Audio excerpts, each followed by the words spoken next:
নির্বাচনে আমেজের মধ্যে এই ডাকসু নির্বাচন, জাতীয় নির্বাচন একসাথেই চলছে। আপনারা কেউ কাউকে ছাইরা যায় না। এই যে কাউকে ছাইরা যায় না, এই শব্দটা ওই সময় এমন ভাবে বিস্ফোরিত হলো, আমার মনে অ্যাটম বোমার মতো ছড়িয়ে গেল। এই ডাকসুতে এই ধরনের ছেলেরা যখন সামনে চলে আসছে, তখন এই ডাকসু জমজমাট হয়ে গেছে। এখন বাংলাদেশ নির্বাচনের হাওয়ার উপরে বাসছে।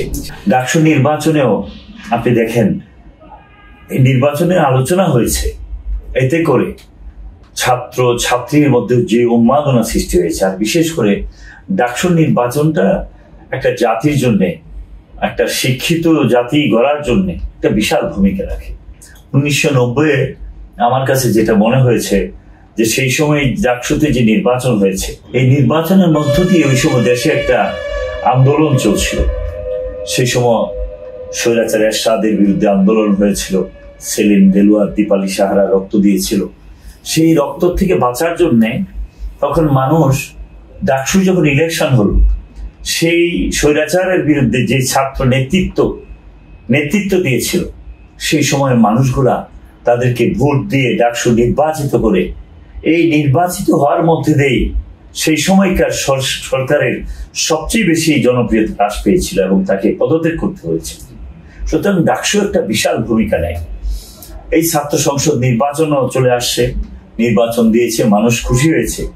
সবচেয়ে বেশি খুশি হয়েছে এই জন্যে যে গত 24শে আগস্ট, 24শে জুলাই যে গণ অভ্যুত্থান হয়েছে, এই অভ্যুত্থানে যারা সক্রিয় অংশগ্রহণ করেছে, যাদের এই নির্বাচনে ভূমিকা ছিল, যাদের এই আন্দোলনে ভূমিকা ছিল, তাদের জীবন সংগ্রাম সামনে রেখে আন্দোলন করেছে, যারা প্রকাশ্যে মানুষের সামনে এসে কথা বলেছে।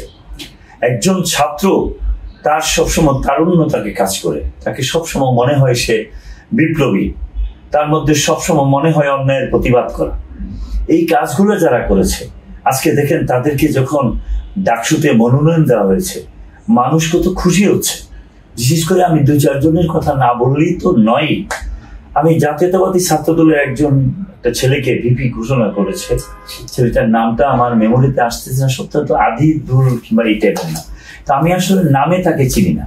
আমি তাকে চিনি যখন জুলাই আগস্টে আমাদের সন্তানদের উপরে নির্মমভাবে গুলি চালানো হলো, আমাদের সন্তানদের মৃত্যুর মুখে দাঁড়ালো।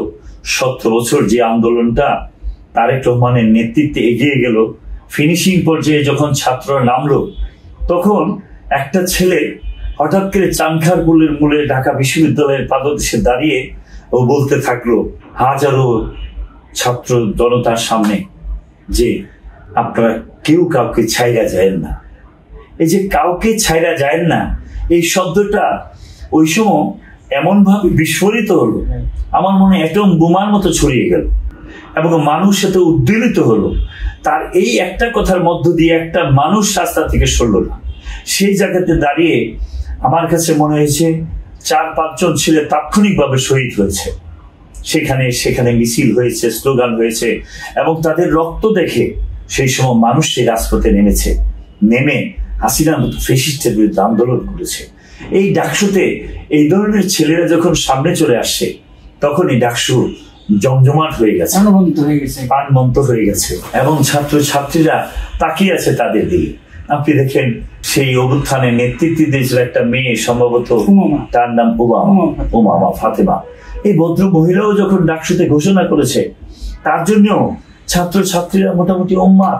আপনি দেখেন এরপরে আরো যারা ঘোষণা করেছে, সবার নামটা আমি বলতে পারতেছি না। বাকের মজুমদার আছেন, আব্দুল কাদের আছেন, বাণী কি জানি আছেন, এরা আছে। মোটামুটি যারা নেতৃত্ব দিয়েছিল এই অভ্যুত্থানে, তারা সবাই মোটামুটি এই নির্বাচনে আসে।